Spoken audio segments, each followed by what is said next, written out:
জহিরুল ইসলাম দিগন্তের উপর নৃশংস হামলার প্রতিবাদে নারায়ণগঞ্জ জেলার ২৫০০-এর গোপালদীতে বিশাল বিক্ষোভ ও মানববন্ধন। প্রশাসনকে ২৪ ঘন্টার আলটিমেটাম। সন্ত্রাসীদের কালো হাত ভেঙে দাও, গুঁড়িয়ে দাও। আমার ভাইয়ের রক্ত ঝরে প্রশাসন কি করে? আমার ভাইয়ের রক্ত ঝরে বাজারে মানুষ মরে, প্রশাসন কি করে? বাজারে মানুষ মরে, প্রশাসন কি করে? আমার ভাইয়ের রক্ত ঝরে প্রশাসন কি করে? রক্তদাতা মানবিক সংগঠক ও গোপালদী বাজারের বিশিষ্ট থাই অ্যালুমিনিয়াম ব্যবসায়ী জহিরুল ইসলাম দিগন্তের উপর বর্বরচিত ও নৃশংস হামলার প্রতিবাদে উত্তাল হয়ে উঠেছে পুরো গোপালদী পৌরসভা।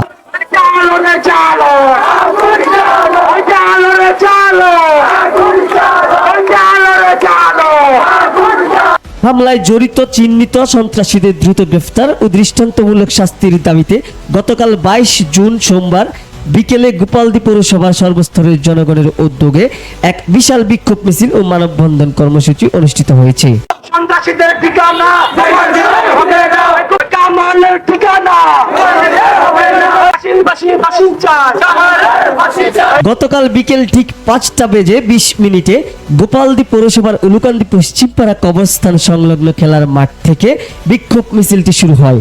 উক্ত বিক্ষোভ মিছিলটি শুরু হওয়ার সাথে সাথেই এতে যোগ দেন শত শত সাধারণ মানুষ, ব্যবসায়ী ও স্থানীয় তরুণ সমাজ। এ সময় অপরাধীদের আইনের আওতায় আনার দাবিতে মিছিলে অংশ নেওয়া লোকজনের গগনবিদারী স্লোগানে মুখরিত হয়ে ওঠে চারপাশ।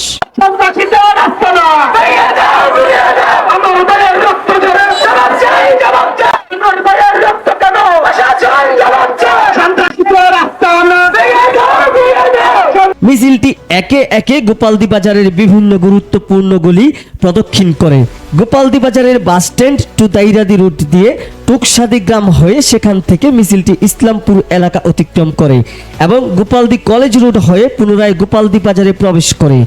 পরিশেষে সন্ধ্যা ৬টা বেজে ৩০ মিনিটে গোপালদী পুলিশ তদন্ত কেন্দ্রের সামনে এসে এই বিশাল বিক্ষোভ মিছিলটি সমাপ্ত হয়। আমার ভাইয়ের রক্ত ঝরে প্রশাসন কি করে? আমার ভাইয়ের রক্ত কেন? প্রশাসন জবাব চাই, জবাব চাই। আমার ভাইয়ের রক্ত কেন? আমার ভাইয়ের রক্ত কেন? প্রশাসন জবাব চাই। বাজারে মানুষ মরে, প্রশাসন কি করে? প্রশাসন কি করে? আমার ভাইয়ের রক্ত ঝরে, আমার ভাইয়ের রক্ত ঝরে, প্রশাসন কি করে? দীর্ঘ ১ ঘন্টা ১০ মিনিটের এই স্বতঃস্ফূর্ত কর্মসূচিতে বাজারের ব্যবসায়ী ও সাধারণ ক্রেতারাও একাত্মতা প্রকাশ করেন। বিক্ষোভ মিছিল শেষে গোপালদী পুলিশ তদন্ত কেন্দ্রের সামনে এক সংক্ষিপ্ত প্রতিবাদ সভা অনুষ্ঠিত হয়। সভায় বক্তা হিসেবে অত্যন্ত ঝাঁঝালো ও দিক নির্দেশনামূলক বক্তব্য রাখেন তারেক জিয়া পরিষদ কেন্দ্রীয় কমিটির যুগ্ম আহ্বায়ক হাজী মোহাম্মদ নাজিমুদ্দিন।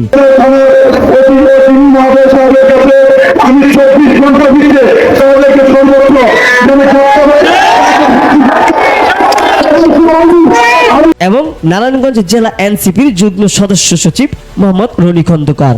আগামী ২৪ ঘন্টার ভিতরে যদি গোপালদীর পৌরসভার মাটিতে না করা হয়, আমরা গোপালদীর পৌরসভাবাসী আপনাদেরকে হুঁশিয়ারি দিয়ে বলে দিয়ে গেলাম, ২৪ ঘন্টা পর আমরা গোপালদীতে রণক্ষেত্র হিসেবে পরিণত হব। সবাই আরো আবেগঘন বক্তব্য রাখেন জহিরুল ইসলাম দিগন্তের পরম বন্ধু ও শুভাকাঙ্ক্ষী হাবিবুর রহমান। পরিকল্পিতভাবে আইসা আমার বন্ধুকে ছুরি দিয়ে আঘাত করে জখম করে ফেলাইছে। আরো ৪ জন আছে, আমি ওইখানে ছিলাম, আমার মাথায় বাইরে দিছে, আমার কোনো হুঁশ ছিল না। তো আমার বন্ধুর জন্য আপনারা অবশ্যই দোয়া করবেন এবং আমার বন্ধু বর্তমানে আইসিইউতে আছে। আরেকটা কথা হলো, আপনাদের কাছে আমার বন্ধুর হয়ে আমি বিচার চাই। এটার বিচার কিভাবে হবে আপনারা অবশ্যই আপনারা করে দেবেন।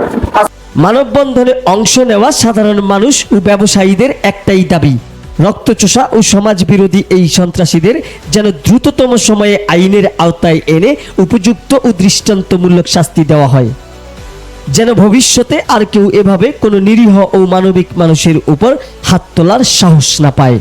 ২৫০০-এর জনকণ্ঠ, সুজন মাহমুদ, ২৫০০, নারায়ণগঞ্জ।